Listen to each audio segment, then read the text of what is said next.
আসসালামু আলাইকুম। হোমওয়ার্ক শিক্ষা চ্যানেলে আপনাদের সবাইকে স্বাগতম। আশা করি সবাই ভালো আছেন। আমরা ধারাবাহিক অনার্স ১ম বর্ষের সাজেশন দিতেছিলাম। আজকে আমরা দেব লিনিয়ার অ্যালজেব্রার সাজেশন। ঠিক আছে? লিনিয়ার অ্যালজেব্রার সাজেশন। তো লিনিয়ার অ্যালজেব্রা এটা আমরা একটু কিভাবে সাজিয়েছি একটু দেখাই আপনাদেরকে। এটা চ্যাপ্টার আমরা তিতাস পাবলিকেশন অনুযায়ী কিন্তু চ্যাপ্টারগুলোর নাম দিচ্ছি। এবং আমরা যেসব স্টার দিচ্ছি সেসব বিশেষ গুরুত্বপূর্ণ যারা পাস করতে চান শুধু তারা স্টার গুলা পড়বেন, আর যারা একটু ভালো রেজাল্ট করতে চান তাদেরকে সব প্রশ্নই পড়তে হবে। ঠিক আছে? আচ্ছা, এটা হচ্ছে চ্যাপ্টার 1 এ 1C ই ম্যাট্রিক্স ও বিপরীত ম্যাট্রিক্স। এটার এই যে 2 নাম্বারটা বিশেষ গুরুত্বপূর্ণ আমরা স্টার দিয়ে দিয়েছি। এটাকে আপনাকে পড়তে হবে ভালোভাবে। ঠিক আছে? এই যে 4 নাম্বারটা। ঠিক আছে? এভাবে বিশেষ গুরুত্বপূর্ণ। আর এটার পিডিএফ নোটটা আমরা ডেসক্রিপশনে একটা লিঙ্ক আকারে দিয়ে দিচ্ছি। সেই লিঙ্কে ক্লিক করে আপনারা এই সাজেশনটার পিডিএফ নোটটা পেয়ে যাবেন। ঠিক আছে? আচ্ছা। এখানে হচ্ছে 1B নির্ণায়ক। ঠিক আছে? তারপরে আমরা পরবর্তী অংশে যাই। আপনারা ভিডিও পজ করে নিয়েও আপনারা সমাধান করতে পারেন। ঠিক আছে? আচ্ছা, তারপরে এখানে 2 কিন্তু অনেক গুরুত্বপূর্ণ। ঠিক আছে? আচ্ছা, তারপরে আচ্ছা, এই যে ল্যাপ্লাসের পদ্ধতি দেওয়া আছে। ঠিক আছে? ল্যাপ্লাসের পদ্ধতি থেকে একটা কিন্তু সমাধান আসবে। একটা ল্যাপ্লাসের পদ্ধতি যদি ভালো করে সমাধান করেন, ঠিক আছে? তাহলে বাকি সব সমাধান পারবেন। ঠিক আছে? আমরা এখানে 2 টা দিয়েছি, এত পড়ার দরকার নেই। আপনি যদি একটা ল্যাপ্লাসের পদ্ধতি ভালোভাবে শিখেন তাহলে বাকি সব পারবেন। ঠিক আছে? আচ্ছা। তারপরে এখানে আপনার চ্যাপ্টার 2 আছে, r to the power n, c to the power n vector. ঠিক আছে? এই অধ্যায়ে আমরা স্টারগুলা দিয়ে দিয়েছি, সেটা বেশিরভাগভাবে পড়বেন। আর যারা ভালো রেজাল্ট করতে চান অবশ্যই ওই সব প্রশ্নই পড়তে হবে। ঠিক আছে? আচ্ছা। এই যে এখানে আমরা বলে দিয়েছি যে নিয়ম ভালো করে পড়বেন। ঠিক আছে? কারণ নিয়ম চেঞ্জ করে দেয়। মানে নিয়ম বলতে আপনাদের মানগুলা চেঞ্জ করে দেয়। ওইজন্য একটা নিয়ম যদি আপনারা ভালো করে পড়ে রাখেন তাহলে বাকি সমাধানগুলো এমনি পারবেন। ঠিক আছে? আচ্ছা। তারপর এখানে হচ্ছে হলো চ্যাপ্টার 3A4। ঠিক আছে? তা এখান থেকে কিছু ম্যাথ আছে। ঠিক আছে? আপনারা এসব সব সমাধান করতে হবে অবশ্যই নিয়ম অনুসরণ করতে হবে। কারণ কি এসব মানগুলা চেঞ্জ করে দিবে। ঠিক আছে? তাই বিশেষভাবে বলতেছি যে নিয়ম অনুসরণ করবেন। এটা হচ্ছে 5A হচ্ছে ভেক্টর জগৎ ও উপজগৎ। ঠিক আছে?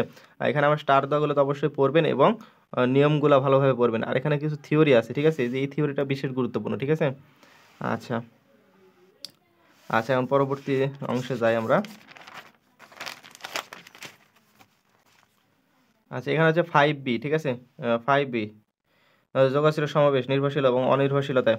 এখান থেকে কিন্তু ম্যাথ একটা হবেই। ঠিক আছে? তাই বলি নিয়ম ভালোভাবে অনুসরণ করবেন। কারণ লিনিয়ার অ্যালজেব্রাতে কিন্তু নিয়ম মানে মানগুলো চেঞ্জ করে দেয়। দেখুন এখানে 1 আছে জায়গায় 3 দিল, এখানে 2 এর জায়গায় 4 দিল, এখানে হচ্ছে 6 দিল। ঠিক আছে? এভাবে মানগুলো পরিবর্তন করে দিবে। ঠিক আছে? তাই ভালোভাবে পড়তে হবে আপনাদেরকে। এখানে হচ্ছে 6A থেকে হচ্ছে হলো স্টার দেওয়াগুলো তো বিশেষভাবে পড়বেন, আর বাকিগুলোও পড়তে হবে। ঠিক আছে? আচ্ছা।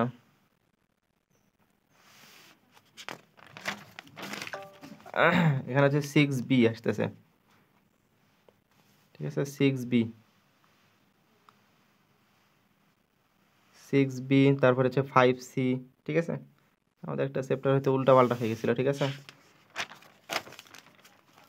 আমরা তিতাস পাবলিকেশন অনুযায়ী সমাধান আপনাদেরকে সাজেশন দিতেছি। ঠিক আছে? তিতাস পাবলিকেশন যারা ফলো করেন তারা আমাদের চ্যাপ্টার নাম্বারের সাথে মিলে যাবেন। ঠিক আছে? মিল পাবেন।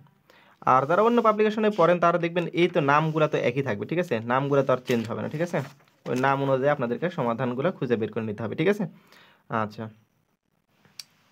এখানে আবার আমরা কিছু নোট দিয়ে দিয়েছি। নোটগুলো আপনাকে পড়তে হবে। যে হচ্ছে হলো তিতাস পাবলিকেশন অনুযায়ী আমরা বইয়ের সমাধান দিতেছি, মানে অধ্যায়ের সাজেশনটা দিতেছি। আর প্রতিটি সমাধানটা ভালোভাবে পড়বেন এবং মানগুলো পরিবর্তন করে দিতে পারে, যাতে হচ্ছে হলো আপনারা নিয়মগুলো ভালো করে পড়তে হবে।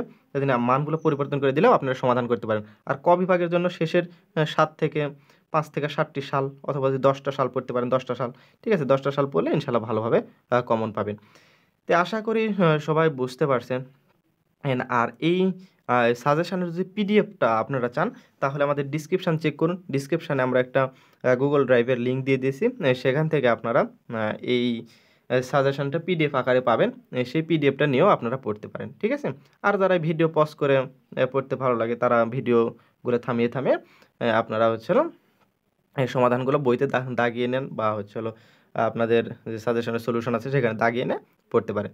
তো আশা করি সবাই বুঝতে পারছেন। আজকের মতো লিনিয়ার অ্যালজেব্রার সাজেশন এখানে সমাপ্তি করতেছি। আল্লাহ সুবহানাহু ওয়া তাআলা আপনাদের সবাইকে ভালো রাখুন, সুস্থ রাখুন। আসসালামু আলাইকুম ওয়া রাহমাতুল্লাহি ওয়া বারাকাতুহু।